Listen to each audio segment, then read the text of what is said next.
So good afternoon, Hilary. Good afternoon, Geoff. How are you doing today? I'm pretty good. It's a gloomy day. We're going to jump straight to the weather in our little intro spot here. It's All a right. gloomy day in San Diego. I heard it was very windy recently. Is this true? We have had ridiculous winds lately. Yeah. Some of my friends who live out kind of where your husband is from, out in the Imperial Valley, they said they were having 70-mile-an-hour gusts out there. Wow. Yeah, and there'll be like the sandstorms out there where it'll Hmm. just wreck the paint job on your car. Yeah, but yeah, it's kind of cool, kind of gloomy. How about Mississippi? How's the winter It's weather? uneventful. Really nice day out, cool, mild, probably in the high 50s, low 60s. It was very sunny earlier, and the dogs were just basking in the sunshine. But it's just a nice day. I mean, you can't really complain when it's 60 something in January, right? I mean, it's just kind of Right. mild. Hmm. Yeah, it's kind of peaceful though. Even though it's gloomy here today, it's peaceful, and Do it's you feel like just kind of lighter? I think we're going to talk about that once we get into the episode. But I do think that there's been a little change, atmospheric change. I don't know how much. But today we're going to be talking about political violence in U.S. history, which I think is a very interesting and timely topic. Yes. Um, but yeah, and it's obviously well connected to contemporary events and some events in the past. But I think it should be an interesting conversation, and it kind of continues things we've been talking about. Well, what I like about this topic is that it's timely based on events that have happened within recent weeks where we, kind of went through what happened on January 6th with the insurrection at the Capitol, but it's also just a straight important topic I think to discuss in United States history.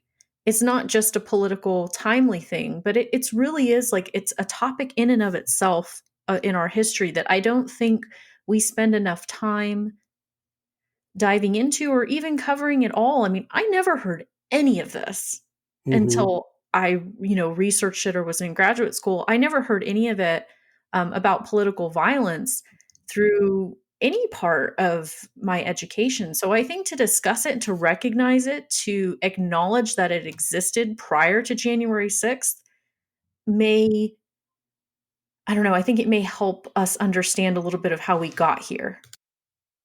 Yeah, I definitely think so. I think it's going to be an interesting conversation today. Hopefully, our listeners will think so as well. So, anyway, let's get started. Welcome to An Incomplete History. I'm Hilary. And I'm Geoff. And we're your hosts for this weekly history podcast.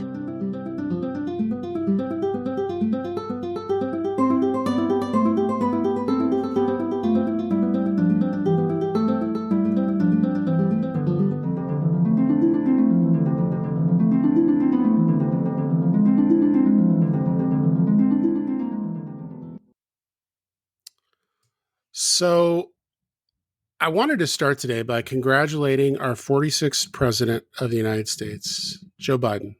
Maybe he's listening, Geoff. Maybe he's listening. We have over 10,000 listeners. This is very exciting. I shared that figure with my husband the other day. He's not amongst our listeners, but he was very impressed. Um, I would like to congratulate him. I'd also like to congratulate Kamala Harris, our first female vice president, our first vice president who is a person of color. Madam Vice President has a nice ring to it, doesn't it? It does. Here's the thing. I would say there are three moments of transition of power in the United States that were tenuous, and I think this is one of those three. I think there was great fear in 1860 with the South threatening secession at Lincoln's election. I think there was great fear in 1800 um, about what would happen as political parties. Basically, the single party system was replaced by a two party system, whether or not that would be a peaceful transition. And I think 2020, 2021. Yeah, I agree. I think that the fit through by John Adams to not attend the inauguration of Thomas Jefferson is also similar to what we just witnessed in 2021, wouldn't you say? I think it's kind of, I mean, Jefferson and Adams hated each other for a long time. Um, the interesting thing, in their old age, there was a reconciliation that took place, though. We've got these great letters that Adams and Jefferson write each other, and they never doubted the other's intelligence, but they said some pretty spicy things about one another. And at the end of their lives, they kind of made up. Well, the thing to point out, though, too, yes, they made up. And I think that that is interesting that they wrote these letters back and forth, that they have this reconciliation. But the difference, I would say, between what happened in 1800 and what happened just the other day is that there really wasn't a long standing precedent that was set. Adams leaving town before the inauguration of Jefferson, it, you know, it could have been seen as, well, he should have been there or something, but there really wasn't a huge line of tradition and precedent that had been set for that. Whereas when we're transitioning from the 45th to the 46th president, there was certainly long standing tradition that the peaceful transfer of power takes place and that the former president welcomes the incoming president. And there's just, it's very ceremonial. But what happened in 1800, it wasn't as shocking, I don't think, because we kind of were new at this and weren't sure exactly what protocol Right. was. Well, it's like 1933. Herbert Hoover and FDR, there's no love lost between the two of them. And a lot of that is FDR's fault. Hoover felt that FDR didn't really want any advice from Hoover about anything. Can we add that Um, to my list of reasons I don't like FDR? well, but here's the thing, though. Hoover is there for the inauguration. Hoover rides in the car with FDR to the inauguration. Now, they don't talk during the entire car ride, which is just hilarious. It's like That siblings or something, right? must have been the longest car ride down Pennsylvania Avenue. But I think there have been strong disagreements between the outgoing president and the incoming president prior to this year, but it's never or rarely reached the level this did. And one of the things that happened because of the outgoing president's refusal to concede, refusal to accept the election as fairly conducted, and all of these things was this moment of political violence on the 6th of January. And we just a couple of weeks ago did a full episode about this. And people look at this and they're kind of shocked and they're like, oh, something like this hasn't really happened since the War of 1812 and blah, blah, blah, and all this stuff. Um, and we decided we wanted to do an episode about political violence. And as I started digging into it, like full on the data geek went into overdrive because I found these great resources of data and this thing called a peace index and a violence index. And we can get very theoretical about what political violence is and what is it isn't. But I think what slowly dawned on me, much like you indicated in our intro, there's a lot of political violence in the United States history. Yeah, and not violence. I mean, the way that I like that you said that, to consider how we even define violence. I mean, to me, the violence that takes place in the 18th and the late 18th and 19th centuries is just outright brawling that's taking Mm-hmm. place in politics, in the House, in legislative chambers across the country, where they're actually using weapons to duel one another. They're caning each other, they're stabbing each other. I mean, it's not this lily white atmosphere uh, that we might like to imagine. And, I, if you go back to our episode where we recapped, it was on January 7th that we recapped, we were horrified at what happened, and in no way to dismiss what happened. But I will say the pearl clutching that happened in the aftermath, like, this is the most sacred building in the entire world. How dare you? There is a long history of some really nasty stuff happening in that sacred building. Yeah, And yeah, so, definitely. again, not to dismiss what happened in any way, but the horror struck, like, this has never happened before. It kind of struck me as ignorant as to the history of the things that actually have taken place in that building. And I don't think that those should continue, but to suggest somehow that violence within that space or violence within politics was completely unprecedented, it's a mischaracterization. Well, I think it was partially a conscious mischaracterization, but I think it's also an ignorance of our history, or a Yeah. rejection to view the reality of our history. I mean, here's the thing: would somebody who had survived the destruction of Black Tulsa in 1920, I mean, what would their response have been to the Capitol violence? Do you think? Well, you mean would they have been so shocked by it? Yeah, would they have been shocked? No, I think that it would have been considered kind of a natural progression of events Yeah. It's based like on you what had live by happened. the sword, you die by the sword, right? You've used political violence to kind of put down black communities. It's not surprising that now you're turning on yourselves.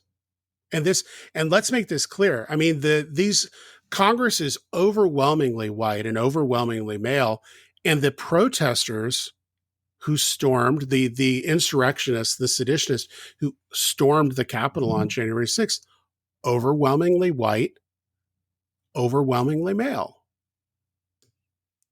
I will say there were a lot of women there too, There though. were a lot, And that but I was, still historically speaking, I don't wanna say like, "Oh, yay, progress, feminism," but it was interesting how many women actually showed up there to were this. right, there were more women than I thought would show up for it. Because traditionally, in a lot of these white supremacy organizations, women are expected to hold a very subservient position. But they're very much a part of these organizations, as I think we've Right. discussed having an episode about the Klan. Women are Right. so heavily involved in that. Um, I guess not to get completely off topic, but historically it's men. You're right. It's white Hmm. men who kind of perpetuate this violence politically, but then outside political spheres where they politicians will ramp up violence. And I talked about this on our last episode or two episodes ago, I guess, about the Wilmington riot in 1898, where politicians just kind of rallied up all this disdain and upset everybody in the town to come forth and take over the government of this integrated government in North Carolina at the time. And it to me it was really reflective of what had happened just recently this past month. It's like white politicians get everybody riled up, they get themselves riled up, and then they go in and there's violence. And the recent events where now there's a metal detector in Congress, I don't think that that's out of line at all if you really do look at the history. And Nancy Pelosi should. She should be pulling up these incidents like we're going to Hmm. talk in depth about, where it's like, no, people have been hurt in this chamber because of weapons. We are in the 21st century. We're not going to do that. Right. Well, I mean, let's talk about political. Let me give you a quick, dirty definition of political violence. So, political violence, simply put, violence to achieve political goals. And it can be used by different groups. So, you have state level violence versus other states. We call that war, right? Yeah, So, of course. December 7th, 1944 or 1941, Japanese attack on Pearl Harbor is political violence, right? It's political violence of the Japanese state versus the United States. Kind of a large level Yeah, political. that's like a really large level, broad scale, what we're talking about. But Sure. then you have violence between state actors and non-state actors. And this is where the insurrectionists from January 6th fall in. And this is where you get kind of rebellions and riots and revolutions and counterinsurgencies, electoral violence. Well, then we have violence between elected officials. Right, which is a little different, right? Because it's violence between non-state actors, kind of, but it falls in a very odd kind of space. But you've got that violence between state and non-state actors. Then you've got one-sided violence by the state, genocide, torture, capital punishment, police brutality, things like this. One-sided violence by non-state actors would be acts of terrorism, because if it's a state actor, it's not terrorism, it's war. And like I said, this is a very kind of high level, kind of theoretical approach to it. But I think it's useful to start separating different types. And then you've got violence between non state actors. And this isn't individual violence as much it is things like you could have class conflict or ethnic conflict or religious conflict here. But I think it's useful to kind of break that up to start thinking of where different moments of political violence in the United States history happens. So I would say January 6th is non-state actors versus state actor. A Though, I rebellion. think I would complicate it to say that it was state actors against state actors where they brought in extra like reinforcements. Um, but I don't. I think the problem with with viewing the insurrectionists as being state level actors is they never have the full force of the state behind them. Well, they're not state level actors. That's what I'm saying. I'm saying state level actors encouraged their Oh insurrection. yeah, yeah. But I So mean, it's a mix. right, right. But technically, when we're talking about political violence, and I'm going to talk about a couple of organizations today, international organizations that kind of measure this stuff, they would not. They would say, yeah, that's true, or maybe true, but it's not. It's not kind of how we would define this. But the reason I want to do this is I want to go back to 1920 Tulsa Okay, go. and argue that's an act, that's a moment of political violence where you have an entire Black community, a very prosperous Black community, that's virtually destroyed completely by white people. And not With, to simplify it too much, but it was simply an act of jealousy. yeah, I mean, it was a very prosperous community, and it's an act. Well, it's jealousy combined with racism and the ability to do violence without penalty from the state that kind of manifest itself. And then I remember we talked about kind of violence in the 1920s before in a previous episode, but this is part of that. When a group lynches a Black man or when a group destroys a Black community, particularly at this time, it's always with the tacit approval or a blind eye turned by local officials or the participation of them. But there's never an attempt by local officials, the state, to stop it. Is that a fair characterization? Okay, so here's where the overlap comes in, though. The state is interested in upholding white supremacy, and they encourage it. So, Yes. in a way, they may not be acting specifically there, but there isn't going to be a repercussion for it because it's not seen as a problem. Right. Well, I mean, this is the whole thing of why do people who are storming the Capitol on January 6th take selfies or post to Instagram or whatever while they're doing it? Because they see no problem with what they're doing. And They the thought they state, were going to walk in, riot, insurrection, go to Olive Garden and eat that night. That's an Anderson Cooper Mhm, joke. Stay at the Garden Inn and head home. They right. didn't think there would be any repercussion for their action because they felt encouraged and emboldened and empowered by the leader of our country at the time, our And they former felt leader. they were right, that they had right on their side. Um, but I mean, that's the thing is I think this political violence thing, it's always the state sits there and you have to kind of wrestle with what role the states, even if it's not a state level act of political violence, what role the state is either either allowing something to happen or as you said, components of the state giving kind of either tacit or explicit approval for something to happen. Um, Now, here's a kind of a controversial claim I'd like to make.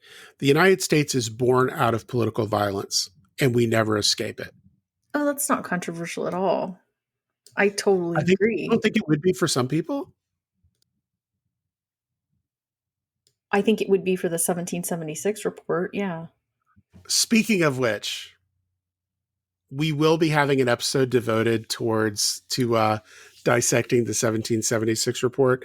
Do you want me Um, to have, like, a yes, while we're recording. stroke on air? Um, we're also, I actually am going to make a link to the PDF available on Incomplete History, because I think it is a document every American needs to read. It is one of the most chilling documents I've ever read. No, I don't think every American needs to read it because I think that it would just reinforce already false ideas that may have been floated from the time that they were little. I mean, I would like to dissect it and talk about it, but my goodness, to Well, what if disseminate it seems what if every irresponsible. American should read it and also read legitimate historians' responses to it?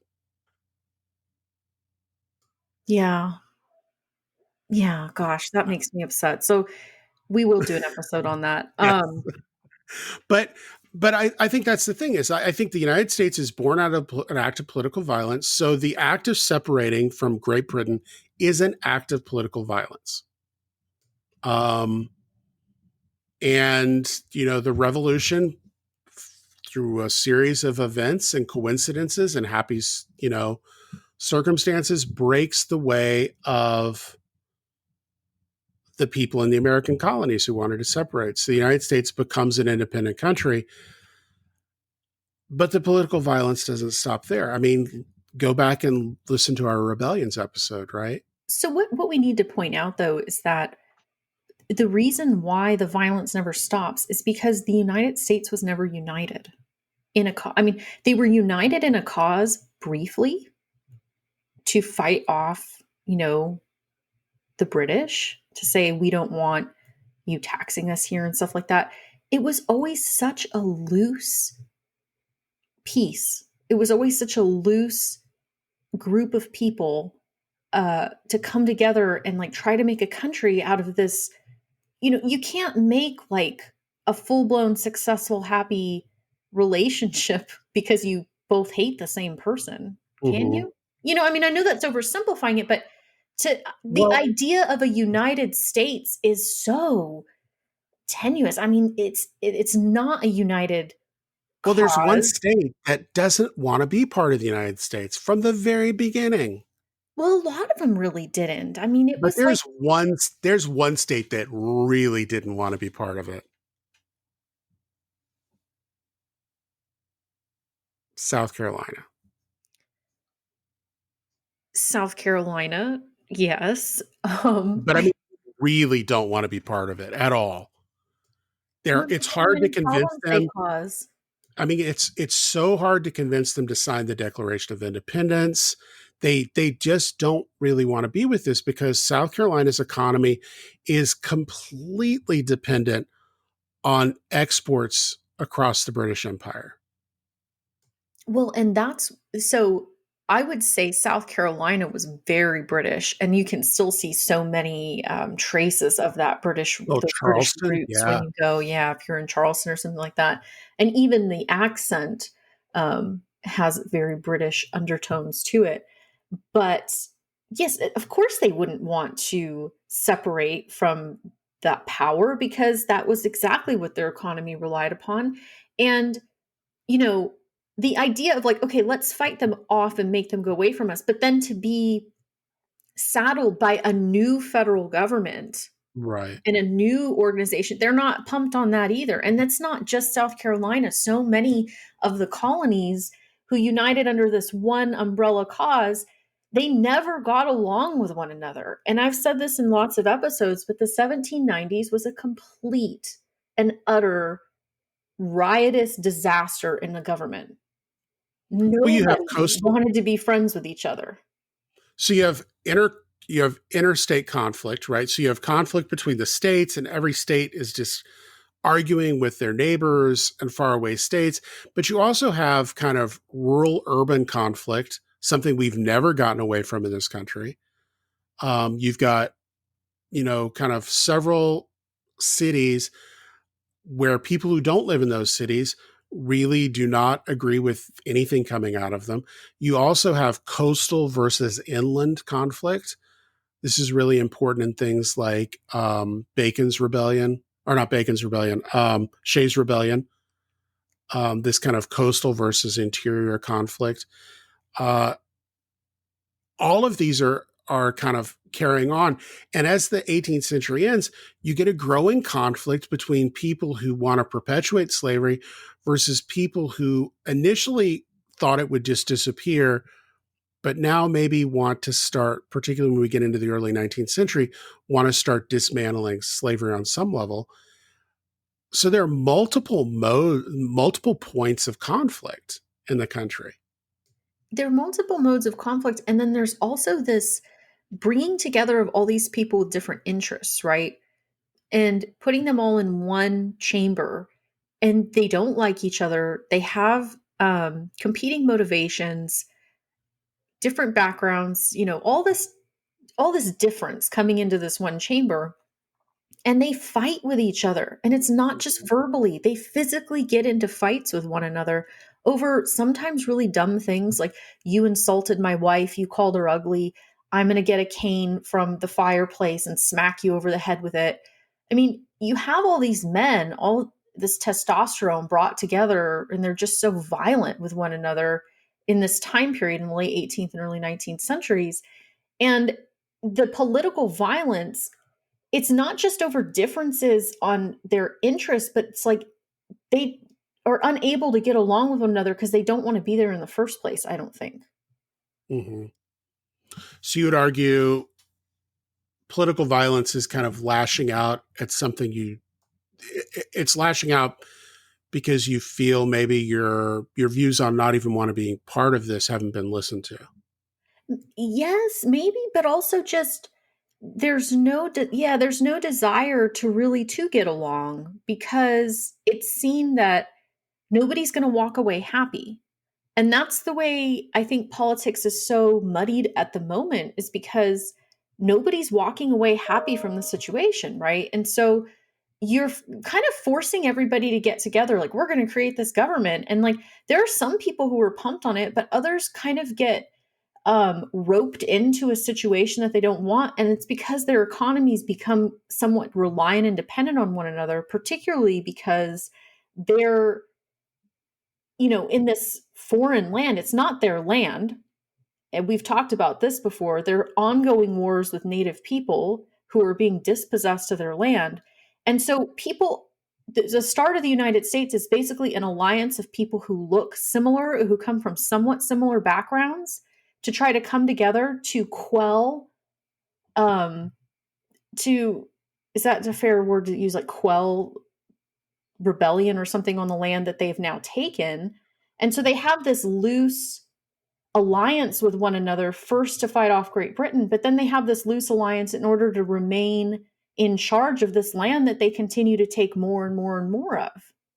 And also to keep the slave population, they keep bringing slaves in. I mean, their alliance with one another is so loose, but it ends up being based simply upon perhaps national origin, skin color, something along those lines, right? Where it's not, they don't have really strong interest with one another politically. It's just they have so many common enemies, and that's not Mm-hmm. enough to keep the peace at all times. Well, I think at the end of the 18th and beginning of the 19th century, they have a couple of common points that for most of them, they kind of view themselves as connected on some level. And one of those is this developing idea of whiteness, which isn't fully formulated in much of the 18th century, but eventually kind of crystallizes into something. But it's also their religion. They're Protestant. And we've talked about this before as well, is there is Catholics for a long time are not viewed as American. because there's a suspicion that they cannot have both loyalty to the United States and loyalty to the Catholic Church or the Pope, right? Yeah, and that's such a good point, but again, it's such a loose it to me, it's such a loose connection or commonality in which to build an entire government off of. Right. Well, you have descendants of Puritans in New England who have very different ideas of what economic and societal success looks like from people in the Chesapeake versus people in the Carolinas. And then you throw in places like New York, colonies that are out a little bit later that were multi ethnic in a way those other colonies weren't initially. You add all this together and there's just very little in common. And a lot of historians, we argue it's not till the Civil War in the middle of the 19th century that the United States actually starts to develop something that kind of welds the nation together. Forcibly, after decades of political violence and infighting between states and parties and legislators, right? And I think it's important to point out, though, just how pervasive violence is during this time period, because oftentimes when there was any sort of dispute, it was settled in violent ways, physically violent ways. Mm-hmm. And so dueling was, not out of the question. Being in a physical altercation, hitting somebody over the head, stabbing somebody, it wasn't out of the question. So when you have people who come together and they have all of these major differences, one of the ways that was considered appropriate to settle those differences was to physically fight one another. And so you have these little skirmishes that break out for decades in the lead up to the Civil War. And then finally, that sounds terrible, but you have this complete breakout of the entire country settling a dispute with violence, because so many of these disputes had been settled violently prior to that. And it almost took that in order to finally come to an agreement, because of the pervasive nature and because of the allowance of violence on so many levels, that it was almost sanctioned. Would that be fair to say? Mm-hmm. But this is, I mean, what's interesting is it's a very personal level of violence, right? It's all about the self first. Well, it's about protecting your honor and the honor of your family Mm-hmm. first, and then it kind of radiates out from there. But it's interesting because it's very different than what I would say post Civil War political violence, which becomes much more recognizable to contemporary forms of political violence. You have the rise of the KKK, a terrorist organization, and I want to start giving some data because I told you I gathered all this data and now I have to like deploy it. Over the last 4 years, far right terrorism in the West broadly defined, Western Europe, the United States, uh, 320% increase. Wow. That is so, to me, directly correlated with the generation who is died off now, who witnessed the last uptick of such Yeah. So violence. here's the thing is there a lot of people, the Institute for Economics and Peace kind of argues that there is a 50-year cycle of violence that happens in societies, modern societies. And they actually argue this has happened regularly over the last 200 years. And they argue there's a couple of things that lead to this cycle. So they have this idea of positive peace, and it's kind of a political climate and a social and cultural climate that values reconciliation and kind of demonizes violence as a solution. But they say positive peace deteriorates over time, and that there are these things about violence, and they kind of categorize violent activities as contagious. That once one group uses violence to achieve a goal or to try to achieve a goal, other groups are more likely to resort to violence to do that as well. So it's this ratcheting up, and they argue that this happens in 50-year cycles, and eventually popular attitudes turn against conflict and move back towards, quote, reconciliation. Well, and that's interesting too. I would say though that the violence is ratcheted up when there's a successful campaign for it, right? So if you use violence as, say you're a social movement that has this end goal and you use violence to attain that goal, much like any terrorist organization would do, then yes, it would ratchet up. But when your violent acts are thwarted, where do you go from there? I mean, that's the limbo we're sitting in right now, wondering, right? Is it Mhm. going to increase or is it going to decrease? I don't know. What is your thought on Well, that from your data? so let's talk about the political movement that happened over the summer, and it's continuing, and I hope it doesn't go away. But the one that for some people on the right is kind of held up as a C, it's violent on the left as well. So Black Lives Matter. Um, May 25th, 2020, Minneapolis police arrested George Floyd and murdered him or assassinated him or killed him. Depending on your political bent, you'll call it a different word, but he dies. George Floyd dies in police custody as the direct result of one of the officers kneeling on his neck. And this actually kind of sparks this wave of protest. And from May 26th until August 22nd, there were 7,750 demonstrations directly linked to Black Lives Matters held across the United States. Almost 8,000 protests. But they weren't violent for the most part, right? 95% of them were peaceful protests Right. and included no substantive element of violence. 95%. What people get so upset about, though, is the destruction of property, which to me is so deeply tied to our origins in this That's country where we less than value property over people. but that's less than 5,000 or 5% of those demonstrations had any level of violence, including property destruction. You would say property destruction is violence? Some people would view it that, but the way this is being defined, they include property destruction in the violence as well. That's a staggering statistic. That's staggering because if you talk to other people, they'd be like, well, that's all they were doing. They were doing was, rioting and 5%. burning things. And it's like, no, not really, though. It's 5%. It rare. is it is the Black Lives Matter gets a solid A for avoiding violence. A 95% out of 100 is a solid A. That's a solid A.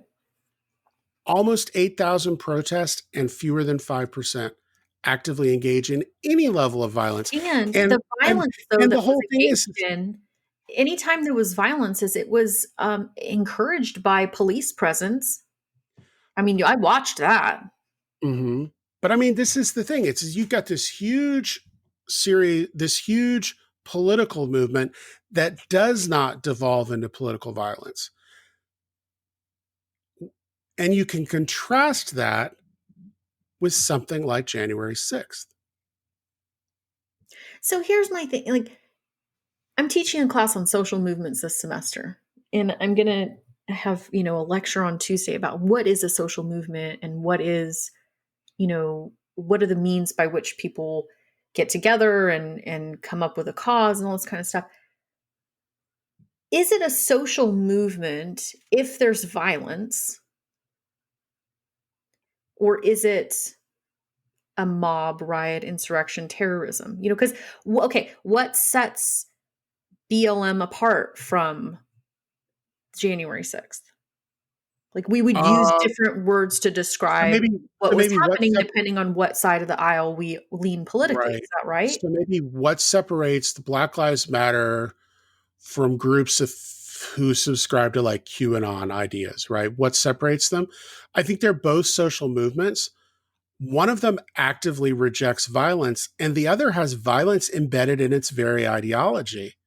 Well, and the outcomes or the goals are so very different because the way to reach the goal of, I don't even know what to call the insurrectionists on January 6th. I mean, I guess the Q movement, and I hate to even give them that kind of But credit, but not like, all of them are in that, right? Not oh, all but of them what are in is the it? So, but movement. their goal though was to overturn our government, and that was not going to happen peacefully. Well, but Whereas they the didn't. goal of BLM is to stop violence, But here's right? the thing: I don't think they. So I don't think the January 6th protesters, many of them, some of them definitely did, but I think some of them did not view what they were doing as overturning the government. They were convinced that they were simply allowing the true government that was going to stand up against this global conspiracy. They thought they And we, were they thought they were upholding or uplifting the they government. exactly, they thought they were upholding that, right? Uh-huh. Where so here's the thing: is I think the difference is this. I think Black Lives Matter at its core identifies ideals society is, says it espouses and wants to hold society accountable for doing that and saying you are not doing a good job of assuring safety and security in the pursuit of freedom and liberty and the pursuit of happiness to a substantial portion of the population. We are not doing a job of doing that. In fact, we're actually doing the opposite. Not only are you not protecting the rights of certain people in the United States, African Americans amongst them, the ability to pursue happiness, but you're actively working against that bodily in the most harsh way possible, which is physically killing them. Right. So you have these acts of political violence, state actors, police killing Black citizens of the United States. And what they're saying is, we want to hold society accountable to that. They say this, they need to make sure what they're saying is what they're actually doing. Whereas I think the seditionists who stormed the Capitol on January 6th have a very dim view of of what the United States base ideals are. I think they have a very disturbing view of what it means to be American. And I think for them, it's wrapped up in white supremacy. It's wrapped up in kill them before they kill you. Um, it harkens back to kind of early 20th century rhetoric of race suicide. It's just the worst of everything kind of coming together outside the Capitol building and assaulting this symbol of authority. I mean, is that, how do you feel about that? Well, I think for me, when I look at the differences and I look at the movements, is that if we look at, okay, let's look at BLM just isolated. The movement is to stop violence against Black Americans, to say that Black Lives Matter. Okay, who is going to argue with that? Well, you have people coming along saying blue lives matter. Number one, nobody's born blue. It's a job, right? Police lives are not in danger. Police officers are not being killed in mass. Nobody is threatening the lives of police officers by saying that Black Lives Matter and by saying we want to protect Black people from police. It doesn't mean that Black people want to kill the police, right? So for me, when I look at the movements, it's like there's one movement that is very firmly committed to stopping violence. And then there's another movement that's committed to perpetuating violence in order to reach their goals. And I say that as somebody who watched a police officer getting beat to death with an American flag at the insurrection. Mm-hmm. You know, Well, here, blue lives stopped mattering when it had to do with wanting to, reach their own goals. And so when I look at the two movements, I see one as being, you know, there's one that's just like encouraging violence where where people are arming themselves. They're coming prepared to be violent. You don't show up somewhere with a gun, with weapons, with zip ties, with the intention of being peaceful. So one, there's like intentional violence, and the other, it's it's trying to stop the violence. And so to me, they're both social movements, but I think one uses violence in order to, or wants to use violence or encourages the use of violence to attain their goal, while the other is actively saying we want the violence to stop to attain well, here's ours. so I think We would I think attain our goal if the violence stopped. Well, here's the thing, and I think there is political violence that emerges out of the Black Lives Matter movement, and that political violence is the state's response to BLM. So 95% of BLM protests are peaceful. The general rate over decades of police intervention in protests is below 3%. So when you have protests take place, fewer than 3% of them kind of spark a government intervention. 95% of Black Matters protests are completely peaceful. 9%, actually a little more than 9%, closer to 10% of all Black Lives Matter protests sparked direct police intervention. And many times police intervened with tear gas, rubber bullets, pepper sprays, beating with batons at a level which was entirely disproportionate with even a perception of what violence may have been going on out of the protesters. So the social movement and the protest itself is not practicing political violence in order to reach their goal, but the state response to With that political movement violence. responds with political violence. Mm-hmm. Yeah. And I think this is the thing. And I think this is what shocked us all maybe January 6th is we did not see a strong state reaction to that assault We on the Capitol. saw virtually no state reaction to it because Maybe a little bit of the opposite, where we saw Capitol Police letting protesters in. participating, but there was no And preparedness. and I think this gets to a broader issue, which is um, there are certain groups that, as a culture, we've decided political violence is acceptable to be leveled against. And there are other groups where we've decided it's not acceptable. Well, and we talk about First Amendment rights a lot, right? So, one thing I want to say though is I don't think that police or state intervention in any sort of I don't want to see more militarization. I don't want to see more police. I don't want to see more state control over what's going on. But there's a lot of discussion about like, well, this is our First Amendment rights and like we're allowed to protest. Okay. What about when Colin Kaepernick kneeled? No violence whatsoever, a political protest, um, just drawing attention to a movement, and he can't get hired by any team in the NFL. Whereas somebody who, like Josh Hawley, who's in the Senate, who encouraged the violence, who raises his white fist up in the air, encouraging the protesters on, he gets a book deal canceled, and the next day the option's picked up by another publisher. The whole idea, you're right, there are certain groups who are allowed to do this, where it's sanctioned, where it's not, there's just no intervention to it. And there are other groups that are responded to incredibly violently. Yeah. And it falls along race lines. That's just plain and simple. Right. Well, I mean, here's the thing is, in the United States today, a white protester with a semi-automatic weapon dressed in paramilitary gear does not elicit the same police response as a young Black man wearing a hoodie, carrying no apparent weapon. Well, a lot of these people were shaking hands with the police, taking selfies with them. They feel that they have deputized themselves because there's a long history of white people who work alongside police and are somewhat deputized to go out and be vigilante justice. And I think we touched on this during the lynching, where we talked about lynching and Jim Crow.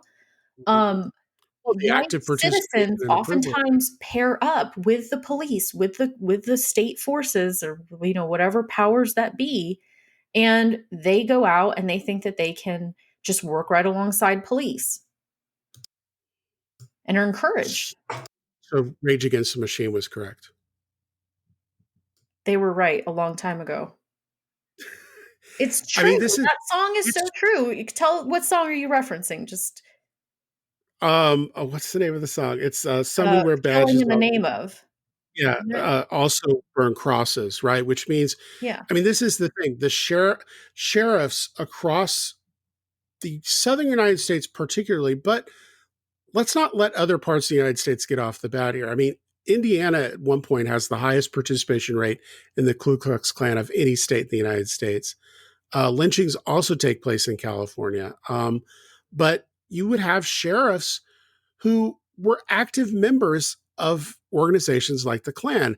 And even today, you see this where you've got the Three Percenters, which is a white supremacist group. You've got police in some jurisdictions who openly wear patches announcing their membership in the Three Percenters.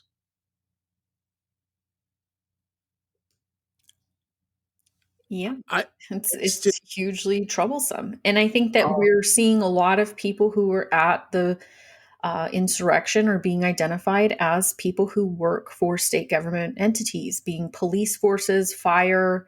There were just a lot of people who were there who were participating in that violent insurrection, who, are supposed to be upholding the law, or that's what they say they're doing, is upholding the law. And so, what are we to make of that as citizens when we see that? well, I do want to kind of point out a source I think listeners who are interested in learning a little bit more about this should go to. So one of the things I look at fairly regularly, there are a couple of places. One is the Southern Poverty Law Center. They do a really good job of cataloging like violence across the United States, particularly violence via hate groups. They kind of talk about these things called hate groups. But another is Militia Watch. Militia Watch is a really great kind of blog that tracks militia movements. And this is the thing. Here are the groups that are present at the January 6th insurrection. Gulf Coast Patriots, Three Percenters, Michigan People's Defense League, the New Mexico Civil Guard, the Patriot Front, Virginia Knights, Yellowstone Militia, the Boogaloos, the Bundy Ranch, the KKK, uh, Proud Boys, amongst others. I mean, it's this list of groups, and their form of political violence surprisingly is not met with a commensurate violent response by the state. And I think this is the frustration of a lot of observers is the state in other moments of kind of non-state actor versus state actor violence in the United States history has responded pretty forcefully. I mean, we can go back and talk about Vietnam War protests and how the state responds to those. I mean, look at Kent State. The Ohio National Guard comes in and shoots students protesting against the Vietnam War. Well, where I am right now, you had the National Guard come into Ole Miss during integration. Right. But it's perplexing to us. And I think you brought up an interesting question about if political violence runs in 50-year cycles, where are we on the current cycle?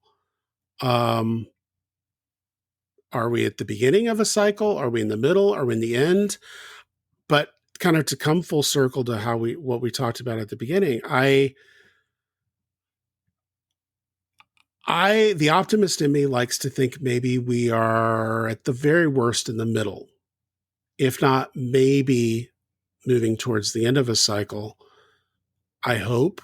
Um, there's a normalcy in the functioning of our government that's suddenly present again, which I really liked. Anthony Fauci spoke yesterday and he said the government's COVID response would be based on facts and that if they didn't know anything, they would not just make things up. They would tell you they don't know.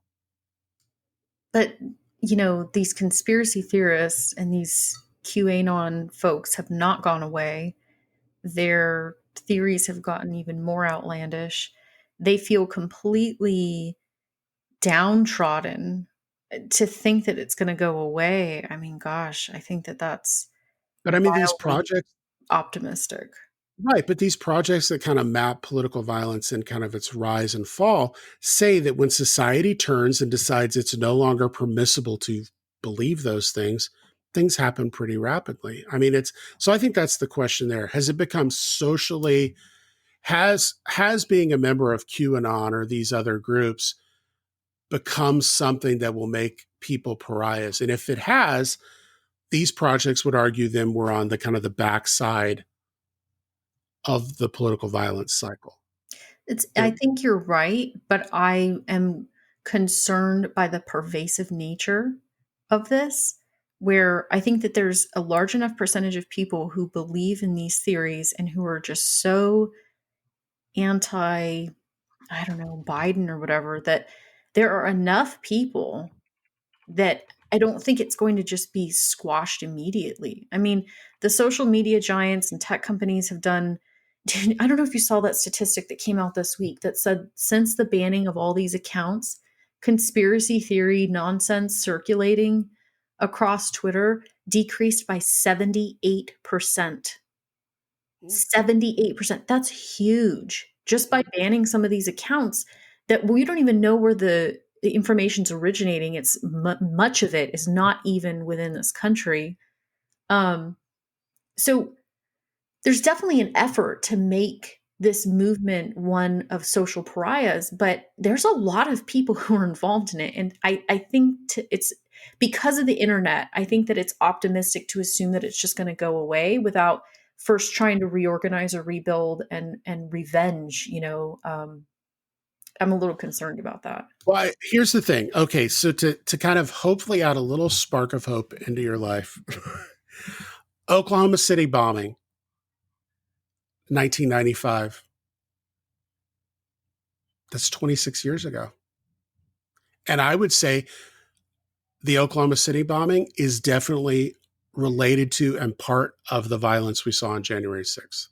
So I was talking about this yesterday with my husband about if that insurrection were successful on January 6th, and it wasn't a rebellion, it actually was a revolution, we would start talking about how the roots of that by talking about the Oklahoma City bombing.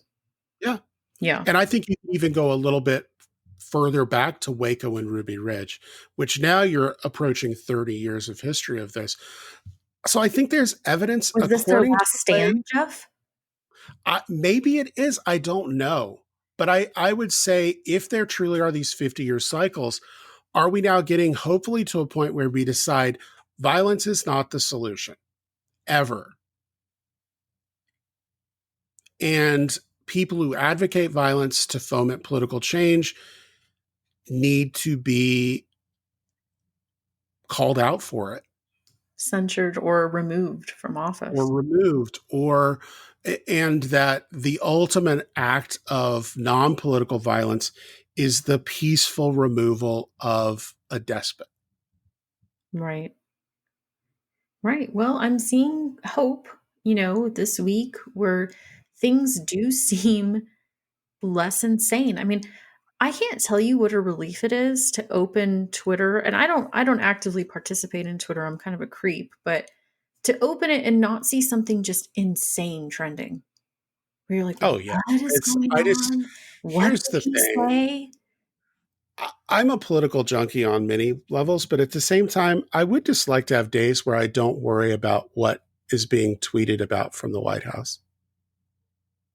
Yeah, I saw something this morning that said Biden hasn't been live tweeting Fox and Friends. Does he even know how to be the president?